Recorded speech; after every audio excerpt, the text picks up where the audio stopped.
আসসালামু আলাইকুম বন্ধুরা, আশা করি সবাই খুবই ভালো আছেন। নতুন একটা ভিডিওতে সবাইকে স্বাগতম। আমি এখন আছি শিমুলিয়া বাজার অর্থাৎ শিমুলিয়া ফেরিঘাট। এই যে আমার পিছনে যেই জাহাজটা দেখতে পাচ্ছেন, এটাতে করে আমাদের ঢাকা বিশ্ববিদ্যালয়ের সম্মানিত শিক্ষকরা নৌভবনে যাচ্ছে। তো সকালবেলা আমরা তাদেরকে বিশ্ববিদ্যালয় ক্যাম্পাস থেকে এখানে নিয়ে এসেছি। তো আমরা সারাদিন এখানেই থাকবো এবং এই যে এটা একটা বিশাল বড় নৌঘাট, আজকে আপনাদেরকে এই নৌঘাটটা ঘুরে দেখাবো। তো আশা করি সবাই আমার ভিডিও জুড়েই থাকবেন।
বন্ধুরা, আজকে এই শিমুলিয়া ঘাট অর্থাৎ নৌভবনে আসার আগে আমি আমার বাসা থেকে আমার শখের ড্রোনটা নিয়ে এসেছিলাম। এই হচ্ছে শখের ড্রোনের রিমোট এবং একটা ফোন সেট করেছি।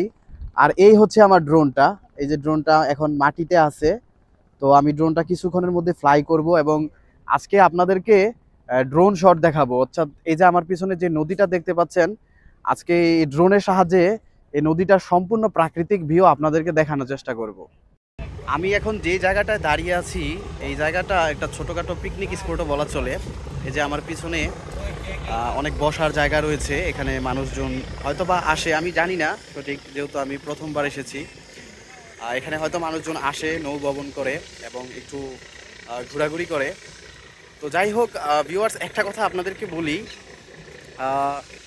অনেক দিন পর, দীর্ঘ 1 বছর পর আমি হয়তো গ্রামের আবহাওয়া অর্থাৎ এরকম প্রাকৃতিক খোলামেলা পরিবেশ, যেখানে সামনে একটা বিশাল নদী, একটা ফেরিঘাট বা একটা নৌঘাটে দাঁড়িয়ে এই যে আমার হাতে চা, একবারে অরিজিনাল গরুর দুধের খাঁটি দুধের চা খাচ্ছি। আসলে সত্যি কথা বলতে আজকের এই ফিলিংসটা, আজকের এই অনুভূতিটা ভাষায় বলে বোঝানো সম্ভব না। সত্যি খুব ভালো লাগছে। আসসালামু আলাইকুম মুরব্বী, ভালো আছেন? হ্যাঁ, আছি ভালোই। তো আপনার নামটা জানতে পারি? আমার নাম শামসুল হক।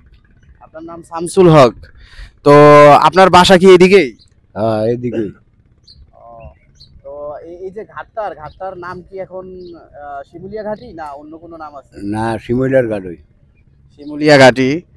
তো আপনি তো, আপনার বাসা তো এই এলাকায়? হ্যাঁ, এনই। আচ্ছা আচ্ছা। তো এই নদীটার নামটা কি আপনি জানেন? হ্যাঁ, শীতলক্ষা। এই ভিউয়ার্স, এই নদীটার নাম হচ্ছে শীতলক্ষা নদী। আর এই যে প্রবীণ মুরব্বী মানুষ, ওনার বাসাও এইদিকে। মুরব্বী, এই নদীটা কি আগে আরো বড় ছিল? হ্যাঁ, আগে আরো বড় ছিল, মানে দুই বগলদা বইরা একটু সাইবা গেছে, আরো বড়। এই নদীটা আসলে আরো অনেক বড় ছিল, এটা থাকারই কথা। আমি প্রথমে আন্দাজ করেছিলাম, কারণ সময়ের সাথে সাথে নদী একটু সংকুচিত হতে থাকে, ছোট হতে থাকে। তো মুরব্বী, এই যে এখানে বিভিন্ন মানুষ আসে, পর্যটক কেন্দ্র, আপনাদের কাছে কেমন লাগে বিষয়টা? ভালোই ভালোই ভালোই। বিকাল বেলা মনে হয় অনেক মানুষ ঘুরতে আসে। অনেক লোক হয়, এই যে ট্রেনের লস এগুলো ভাড়া নেয়, ভাড়া লইয়া জায়গা, এই কক্সবাজার, বান্দরবন, হেভি জায়গা, ময়মনসিংহ, সিলেট, এরকম হেভি জায়গা এই লঞ্চে। আচ্ছা আচ্ছা, তার মানে এই জায়গাটা একটা ছোটখাটো পিকনিক স্পটও বলা চলে। হ্যাঁ, পিকনিকও করে। এই যে মানুষজন আসে, আপনাদের কাছে কেমন লাগে? এই দৃশ্যগুলো ভালো লাগে? হ্যাঁ, তো ভালো লাগে না? দূরেতে ডাহাতে ইয়েতে দূরেতে মানুষ ইয়েরা যায়, এইটা ভালো লাগে না আমগো, ভালোই লাগে। আচ্ছা আচ্ছা। তো এই যে নদী কেন্দ্রিক একটা পর্যটক কেন্দ্র, তো এইখানকার ব্যবসা বাণিজ্য তো মনে হয় অনেক ভালো হয়, ভালো চলে। হ্যাঁ ভালোই, এনকার ব্যবসা বাণিজ্য ভালোই চলে। তো মুরব্বীর সাথে কথা বলে যতটুকু জানতে পারলাম, আসলে এই জায়গাটা একটা ছোটখাটো পিকনিক স্পট। এখানে মানুষজন গাড়ি নিয়ে ঘুরতে আসে, এবং ওই যে এই যে আমার সামনেই, ঠিক এই যে এই সামনেই, এটা হচ্ছে একটা ছোটখাটো ফেরিঘাট। এখানে কিছু কিছু জাহাজ থাকে, তো এই জাহাজে করে মানুষ আসলে নদীটা ঘুরে খুব এনজয় করে।